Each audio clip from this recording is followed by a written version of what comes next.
tu na mi hi ufar 24 volt mang 12012 ni si asir ve line atanga 24 volt IC lut chi ho khania ti chuan hei hi 12 volt DC battery man thei tur convert kan dua hetiang hi ti fu lo chuan ri thei mi lo arik po a bes ri zo thamang lo ang chi te tin a ri cher deuh ang chi te a bes arik tur ang ri phak lo ang chi khan om thei thin ni chu a then in kan fit dana hi chuan in hi a 12012 transformer atanga lu na line kha ni ka pot phoya ti chuan khumina volaron pek chuale he ti lai capacitor a hianin positive negative kha a omani chuan heng 24 volt 12012 kan ti line thum chuak chi ho transformer a hian fit fu a har ve khom mai thiam lo chuan he ti lai hi diode na positive le negative a pek chua to na 24 volt line kha ni capacitor hi pan ni amang ta 24 volt mang turin hemi 24 volt siam chua ta ka hi hemi IC ho hian an mang ve ka ni chuan heng lai line IC then ka theng lai ho hi chuan 12 volt kha alut ve le thung sia tin het mi na 24 volt la siam hi 12 volt mang tur kan le thak chi hianin a then he chuanin hei heti lai hianin positive le negative a siam chua to na hianin battery 12 volt la kha line kha kan charge mai thina hei hi a tha lowa chan chu a position kha kan thak theng chi khanin theng lai IC te a kanga da o te azu effect thei thina chang phei chuan heng lai vel le ne wa diode general diode ho te kha a effect thei thin ni chuai chuanin ni chena a input line kan ti hemi transformer atanga diode lu na input lampang chi khanin positive negative hi hemi line pan hi sir ve line a hianin charge mai na hi mani chu a him thei na chana chu diode kal tlak khanin akal chhuwa wangin battery kha khoi position zong pon ti la diode khan alo thliar sanga a position dik zong chau je la kha alak chhuwa tir thin ni hela hian diode pali oma DCB ga chuanin ale lam hianin diode pakhat ve je lia mangta alo thliar than ta na khan chuan AC ni chuan transformer ni chenami transformer ang chi AC pek chuan ang kha chuan apali hian a man ngai thung ani ti khanin a transformer lai 0 volt kan ti a khanin heti lai capacitor negative le positive anin thun jom na chia kha a line ani ta ni chu diode ta lut ve to lowa khami line 0 volt kan ti tak kha a sound ho a stereo na a chui tar kan ti line le a base ho jong khanin common line ta na anin rin trom vek bi ka ni chuan heti lai circuit apo hianin negative ni chia si lo negative le positive ni kop ang khanin an mang lut thavek ta helai capacitor ina negative le positive anin rin trom na an siam kop na sound line apo common line kan ti taka kha negative line pa ngai ni lo wani positive le negative ni kopa akal ngei lo chuanin aria kha abuai thina ni a thena te phei chuanin ari cher deuh te a base ri chuak zo thalo ang te ponom thei ni helai capacitor hi IUF sang tha selang chutianga chuanin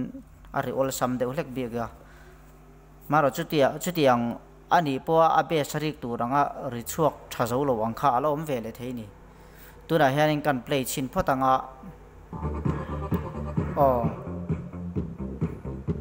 so ari dan chu a hlap deuh dur chu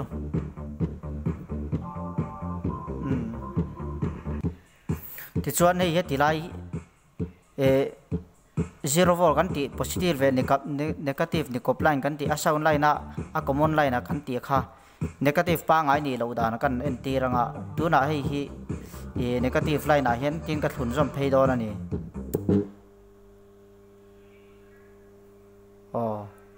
kha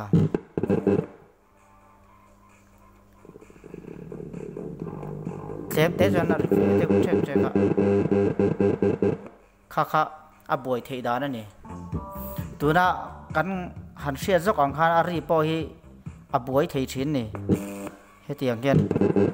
kha tiang khanin battery han connect liba hianin ari zo lo ang khan awm tu em mai ni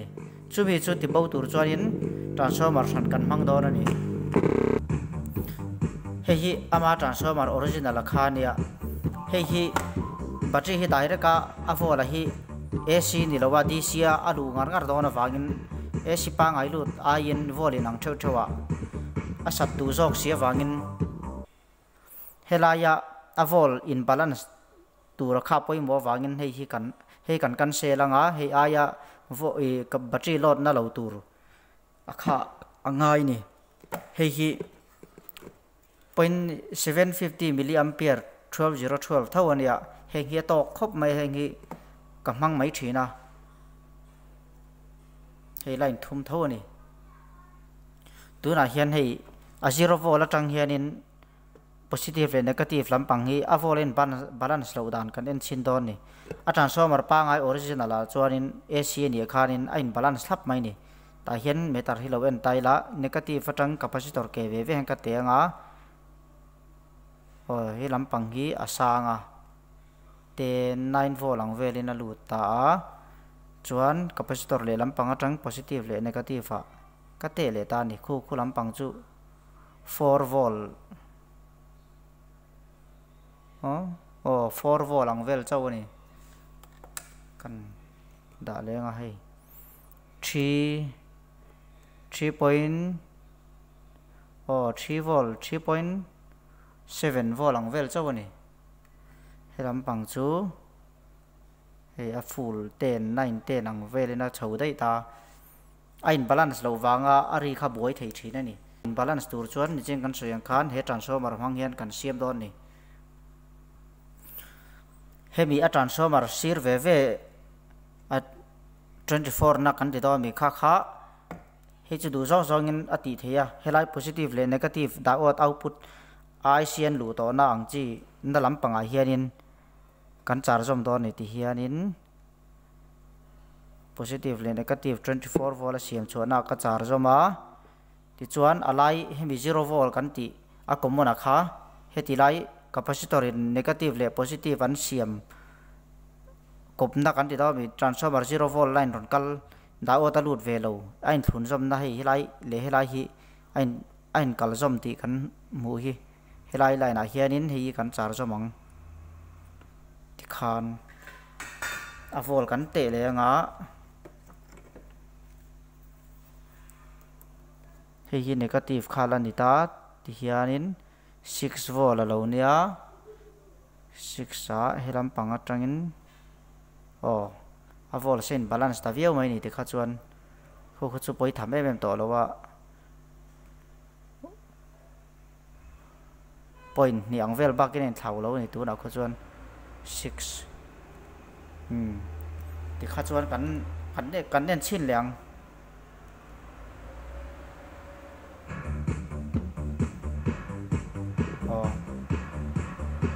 ti kha chuan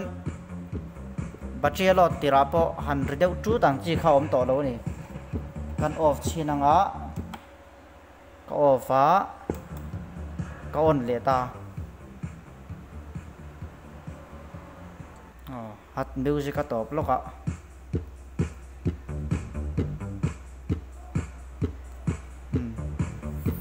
khan hi alum ve deuh wang thei thin ni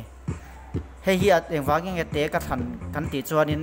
battery load na lo tur si helai volin ti balance thei tu tur kha ani ngai ni helai zero tanga helam pang hi akoi la hi a sei zong in an ve wangin chu chuanin vol kha ala balance thei ta ni kha 24 volt mang u far atanga 12 volt mang akan convert thei dan ol samper chuani transformer hetiang hi om lo na hmuna chuan le helai negative le positive volt an siam chu na tang che hianin helai 0 volt capacitor negative le positive in thun zom na a hianin ohms resistance kan ti ho ohms 100 ohms atanga 50 in car vel khanin heta tang hianin helai hian tin positive negative atangin kan tingan thun zom ve venga chu tianga chon a ri tha ve thei tho ni ma se kha kha he tiang transformer man tluk khi chu ani lo ni he hian AC na siam ti na ni chong lo a volt kha balance tur na siam ni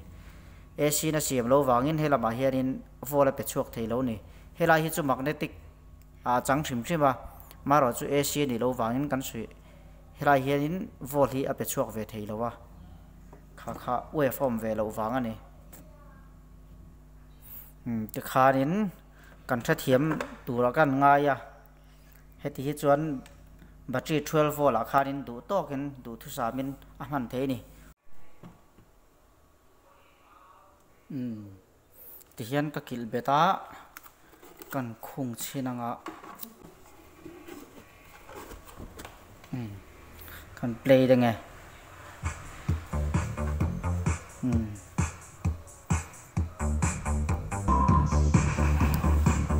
a basic da hi phone sound mai tang chon se ta har du deu chuna earphone emo headphone te u farahan connect chon le ni lo chonin a basic tak ki chu phone sound ro chon se them har deu chu